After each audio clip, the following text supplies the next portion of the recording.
जय माता दी दोस्तों, आज मैं आपको नवरात्रि के दूसरे दिन पूजे जाने वाली माता ब्रह्मचारिणी की कथा सुनाने जा रही हूँ। माँ दुर्गा की नवशक्ति का दूसरा स्वरूप ब्रह्मचारिणी का है। यहाँ ब्रह्मा का अर्थ तपस्या से है। माँ दुर्गा का ये स्वरूप भक्तों और सिद्धों को अनंत फल देने वाला है। इनकी उपासना से तप, त्याग, वैराग्य, सदाचार और संयम की वृद्धि होती है। ब्रह्मचारिणी का अर्थ तप की चारिणी यानी तप का आचरण करने वाली।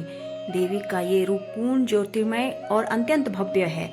इस देवी के दाएं हाथ में जप की माला है और बाएं हाथ में ये कमंडल धारण किए हैं।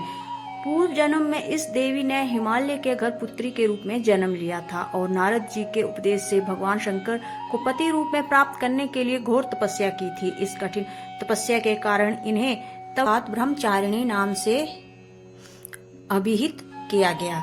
1000 वर्ष तक इन्होंने केवल फल फूल खाकर बिताए और 100 वर्षों तक केवल जमीन पर रहकर साग पर निर्वाह किया। कुछ दिन तक कठिन उपवास रखे और खुले आकाश के नीचे वर्षा और धूप के घोर कष्ट रहे। 3000 वर्षों तक टूटे हुए बिल्व पत्र खाए और भगवान शंकर की आराधना करती रहीं। इसके बाद तो उन्होंने सूखे बिल्व पत्र खाना भी छोड़ दिए। कई हजारों वर्षों तक निर्जल और निराहार रहकर तपस्या करती रहीं। पत्तों को खाना छोड़ देने के कारण इनका नाम अपर्णा पड़ गया। कठिन तपस्या के कारण देवी का शरीर एकदम क्षीण हो गया। देवता, ऋषि, सिद्धगण, मुनि सभी ने ब्रह्मचारिणी की तपस्या को अभूतपूर्व पुण्य कृत्य बताया, सराहना की और कहा, हे देवी, आज तक किसी ने इस तरह की कठोर तपस्या नहीं की। ये तुम्ही से ही संभव था।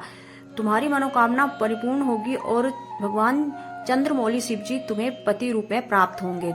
अब तपस्या छोड़कर घर लौट आओ, जल्द ही तुम्हारे पिता तुम्हें बुलाने आ रहे हैं।